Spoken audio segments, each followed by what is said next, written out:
Welcome to SVN news.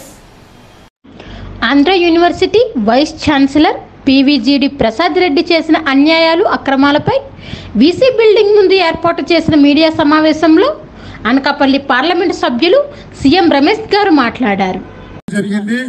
ఇక్కడ విద్యార్థులను ఏ విధంగా ఇబ్బందులు పెట్టాడు, అలాగే ఇక్కడ పనిచేసే స్టాఫ్ మాత్రం ఏ విధంగా వదలలేదు.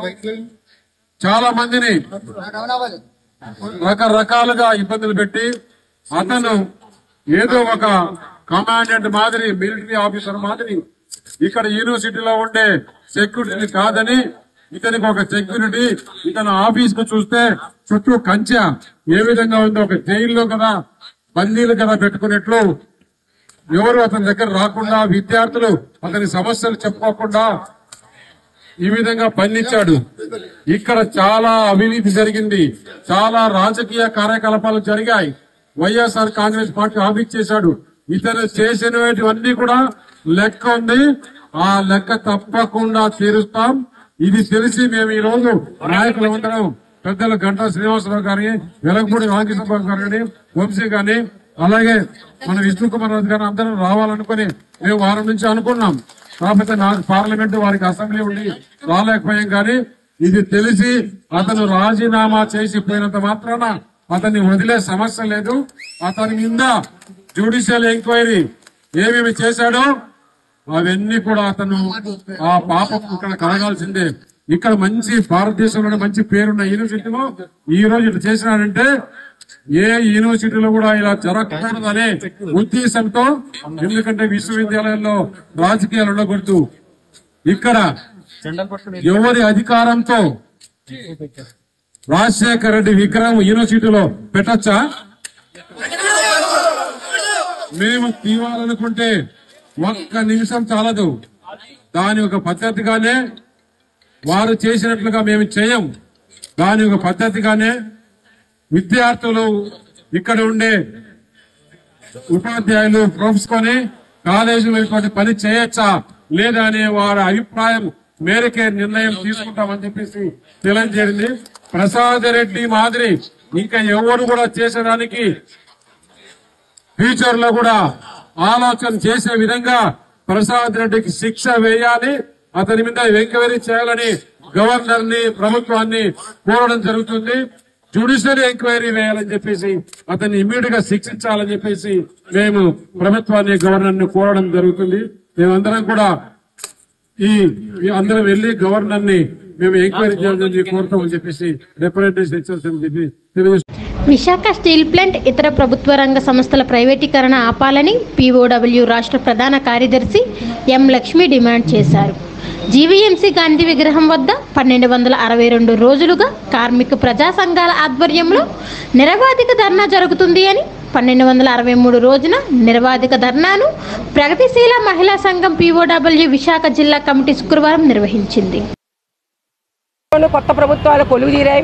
ఈ కొత్తగా ఏర్పడిన ప్రభుత్వాలు ప్రతిపక్షంలో ఉన్నప్పుడు, గతంలో అధికారానికి రాకముందు ఉత్తరాంధ్ర ప్రజల జీవనాడి, ఉత్తరాంధ్ర ప్రజల యొక్క ఉపాధికి ప్రధానంగా ఉన్న విశాఖ స్టీల్ ప్లాంట్ని ప్రైవేటీకరణ కాకుండా కాపాడుతామని, ప్రైవేటీకరణ నుంచి వెనక్కి తీసుకొస్తామని, అందరి యొక్క ఉపాధిని కాపాడుతామని హామీ ఇచ్చారు. మరి ఈరోజు అధికారంలోకి వచ్చిన తర్వాత దాని సొంత గనుల గురించి కానీ, ప్రైవేటీకరణ సంబంధించిన దాంట్లో ఆపడం గురించి కానీ ఎటువంటి నిర్ణయాలు చేయకుండా మిగతా వాటి గురించి మాత్రం మాట్లాడుతున్నారు. ఉత్తరాంధ్ర వెనుకబడి ఉందని, రాయలసీమ వెనుకబడి ఉన్నదని ఈరోజు కృష్ణా కమిషన్ కానీ, శ్రీకృష్ణ కమిషన్ కానీ అనేక కమిషన్లకి సంబంధించిన నిర్ధారించాయి. అదేవిధంగా వికేంద్రీకరణలో భాగంగా ఆనాడు చెప్పారు, ప్రత్యేక బోర్డులు ఏర్పాటు చేస్తాం, ప్రత్యేక నిధులు ఇస్తాం, వీళ్ళ ఉపాధిని కాపాడుతామని చెప్పేసి అన్నారు. అందులో భాగంగా ఈరోజు ప్రధానమైన ఉపాధి సామాజిక రిజర్వేషన్లు మహిళలకు కానీ, దళితులకు కానీ ఉపయోగపడుతున్న ఈరోజు విశాఖ స్టీల్ ప్లాంట్కి సంబంధించిన దాంట్లో దాన్ని నిలబెట్టడం కోసం ప్రభుత్వం ఎటువంటి చర్యలు చేపట్టకపోవడం అనేది అన్యాయమైనది. గతంలో కంటే ఈరోజు తెలుగు వాళ్ళ ఆత్మగౌరవానికి చిహ్నంగా, తెలుగు వాళ్ళ యొక్క పోరాటానికి చిహ్నంగా, తెలుగు వాళ్ళ యొక్క ప్రాణత్యాగాల చిహ్నంగా, తెలుగు యొక్క పౌరుషానికి చిహ్నంగా ఏర్పడ్డ విశాఖ స్టీల్ ప్లాంట్ని ఈరోజు నిర్ణయం చేయగలిగిన పరిస్థితుల్లో తెలుగు నాయకులు ఈరోజు మంత్రులుగా, గనుల శాఖ మంత్రులుగా ఉన్నప్పుడు కూడా విశాఖ స్టీల్ ప్లాంట్ అనేది నిలబడలేకపోవడం, సొంత గనులు కేటాయించలేకపోవడం అంటే ఇంతకంటే అన్యాయమైనది మరొకటి ఉండదు. వ్యక్తులకి ఈరోజు ఎటువంటి పరిశ్రమలు లేని వాళ్ళకే గనులు కేటాయిస్తున్నప్పుడు ఉద్దేశపూర్వకంగా ఈరోజు విశాఖ స్టీల్ ప్లాంట్కు గనులు కేటాయించకపోవడము, అనేక కోర్టు ఆర్డర్లు ఉన్నప్పటికీ కూడా సొంత గనులు కేటాయించకపోవడం అనేది చాలా అన్యాయమైనది. అన్ని రకాల చట్టాలను ఈరోజు ఉల్లంఘిస్తూ కూడా ప్రైవేటీకరణ చేయడానికి ముందుకు తీసుకురావడం అనేది కేంద్ర ప్రభుత్వం దుర్మార్గమైనది. కేంద్ర ప్రభుత్వం గతంలో ఏదైతే చెప్పిందో ఈ రోజు కూడా నా యొక్క షేర్స్ నేను ఉపసంహరించుకుంటానని చెప్పేసి మాట్లాడినప్పుడు మన తెలుగు వాళ్ళు మాట్లాడకపోవడం, దాన్ని ఖండించకపోవడం, దాన్ని ముందుకు తీసుకురాకపోవడం అనేది చాలా అన్యాయమైనది. వెంటనే ఆ షేర్లు రద్దు చేస్తానని చెప్పిన కేంద్ర ప్రభుత్వం యొక్క ప్రకటన వెనక్కి తీసుకోవాలి. అదేవిధంగా సంబంధించిన స్టీల్ ప్లాంట్కి సంబంధించిన మనగలగడానికి కొనసాగడానికి అవకాశాలు ఏదైతే సెయిల్లో కలపడానికి ఉన్నదా, లేదా సొంత గనులు ఉన్నదా, లేదా నగర్నార్ లాంటి అనేక ప్రాంతాల్లో ఉన్న స్టీల్ ప్లాంట్ యొక్క గనులు ఉపయోగించుకుంటారా, ఏదైనా కానీ ప్రత్యామ్నాయం చూడకుండా ఈ గనుల యొక్క సమస్యలు పరిష్కారం చేయకుండా ఈరోజు ప్రైవేటీకరణ చేస్తారని దాన్ని తీవ్రంగా మేము ప్రగతిశీల మహిళా సంఘం ఖండిస్తుంది. విశాఖ స్టీల్ ప్లాంట్ ప్రైవేటీకరణ ఆపాలి, ప్రభుత్వాన్ని డిమాండ్ చేస్తుంది. ఇలాగ లేనట్లయితే ప్రజలందరూ కూడా పోరాటానికి సిద్ధం కావాలని చెప్పేసి పిలుపునిస్తుంది. ఏదైతే ప్రజలే ఏజెండా తీసుకున్నప్పుడు ఇది కుర్చీలాట కాదు కదా. ఈ రోజంతా వీళ్ళకి కావాల్సిన వీళ్ళు చేసుకుని దిగిపోయి ఇంకొకళ్ళ కుర్చీలాటలోకి వచ్చి మ్యూజికల్ చైర్ గేమ్ కాదు ఇది.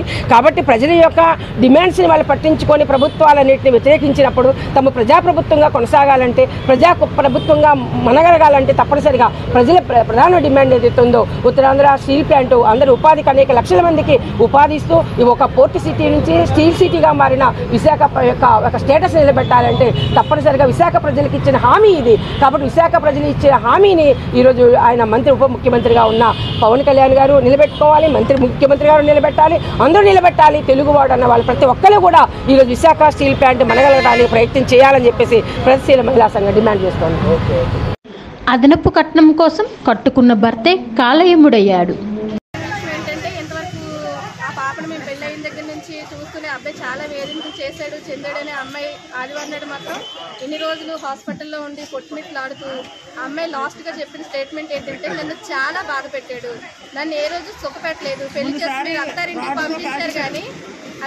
పంపించారు కానీ ఏ రోజు నాకు సుఖం లేదు, నన్ను చాలా చిత్రహింసలు పెట్టాడు, బెల్ట్తో కొట్టడం, రాడ్లతో కొట్టడం, కాల్చడము ఇటువంటివన్నీ చేశాడు. అయినా సరే నా తల్లిదండ్రులు పరువు పోకూడదని నేను ఇంట్లోనే ఉండిపోయానని చెప్పింది. మా అందరికీ లాస్ట్ స్టేట్మెంట్ ఏంటంటే ఒకటే చెప్పింది, పురుగుల మంది తనంతా తనే పట్టాడు, నాకు నా పిల్లలు పడతానన్నాడు, నేను వద్దని తోసేస్తే అది తిరిగి నాకు పట్టేసిన తర్వాత లాస్ట్లో నా పిల్లలకు మాత్రం మీరు ఏం చేసినా సరే నా పిల్లలకు న్యాయం చేయించండి అని లాస్ట్ వాంగ్మూలం ఇచ్చింది. పోలీసులు ఏమన్నారు దీని మీద? పోలీస్ స్టేషన్ లో మేము ముగ్గురిని వాళ్ళ అత్తగారి మీద, వాళ్ళ ఆయన మీద, వాళ్ళ మరిది మీద, ఆడపడుచు భర్త మీద కేసు పెట్టామండి.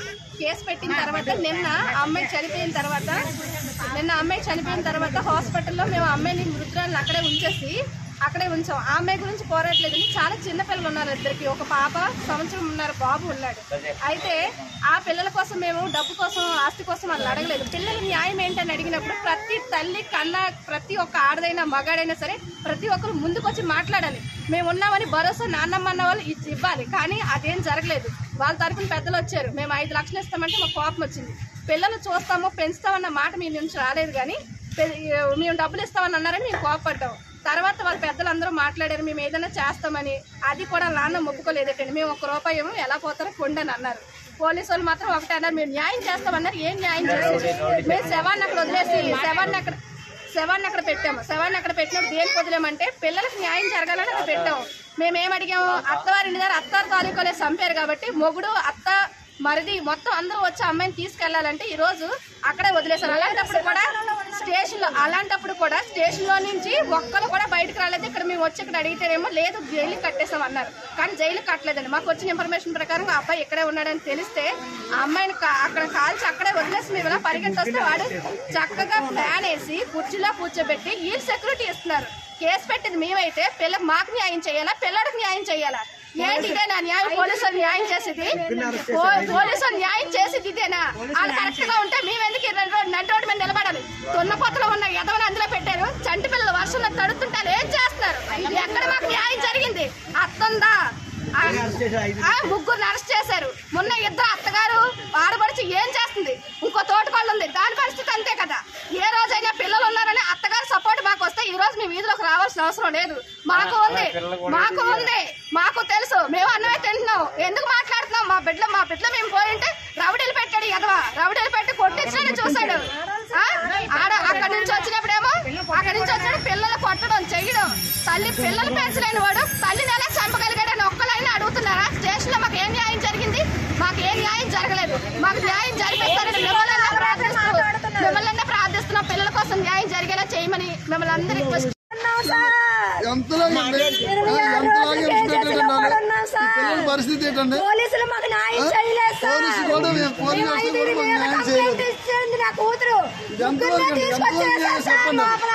ఇద్దరిని ఇంట్లో వదిలేసారు సార్. సెక్షన్స్ నాలాంటి కూతుర్లు ఎంతో మంది బలైపోతారు.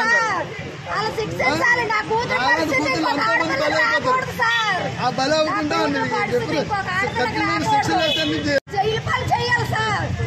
బయటకు వచ్చాడు ఇంకో పెళ్లి చేసుకుని ఎలాంటి ఆలోచనలు ఎంతో మంది జీవితాలు తాగుతున్నారు. చాలా మంది జీవితాలు తినేస్తారు.